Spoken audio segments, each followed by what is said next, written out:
la famille, bien ou quoi? Alors voici les 5 choses que tu savais pas sur la reine Galiforo.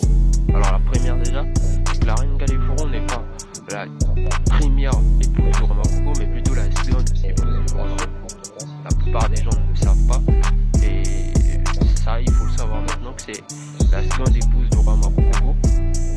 Et la deuxième chose à savoir sur la reine Galiforo, c'est que malgré l'image qu'on renvoyait d'une femme un peu timide, réservée, la reine Galiforo avait une personnalité très forte. C'est d'ailleurs grâce à cette personnalité qu'elle va aller s'imposer comme ça au royaume Tiki.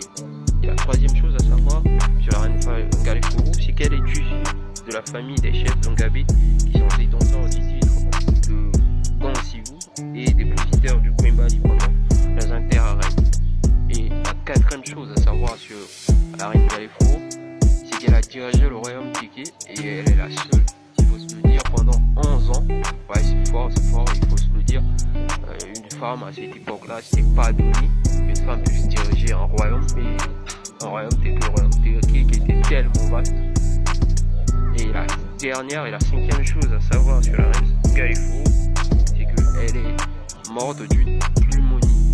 Alors c'est vrai que la plupart des gens ne le savent pas, mais la reine Galiforo, la première d'ailleurs, disons la reine Galiforo qui rentre dans les annales, est morte d'une pneumonie qui a eu raison d'elle.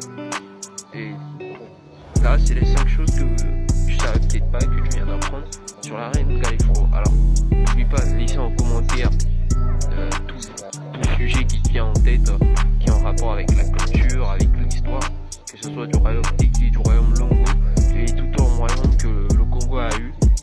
Et je tiens personnellement à dire que cela sera un plaisir de t'aider à connaître et pourquoi pas à comprendre l'histoire du royaume Tiki, du royaume Longo